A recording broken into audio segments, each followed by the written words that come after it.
নমস্কার।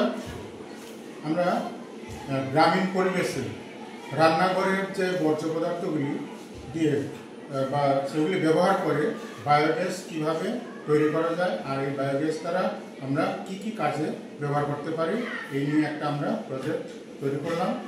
তৈরি করার যে পদ্ধতি কী কী জিনিস এটা ইমতিহান বলবে।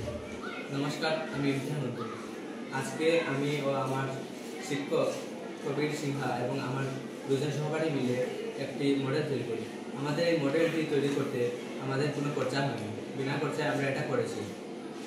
যেটা আমাদের বর্জ্য পদার্থ, এগুলি আমরা প্রথমে এই বড় বোতলের মধ্যে রেখে দিই। এরপরে গরুর গোবর এবং বিভিন্ন ওয়েস্ট পদার্থগুলি এখানে রাখি। তো এখানে এগুলি পচে গ্যাস উৎপন্ন হবে এবং গ্যাস উৎপন্ন হয়ে এই পাইপলাইন দিয়ে এটা গ্যাস চেম্বারে জমা হয়ে এটা থেকে পরে এগুলি পাইপলাইন দিয়ে চুলা যাবে। চুলা গিয়ে সেখান থেকে আগুন জ্বালানো যাবে। এইভাবে আগুন জ্বালানো যাবে।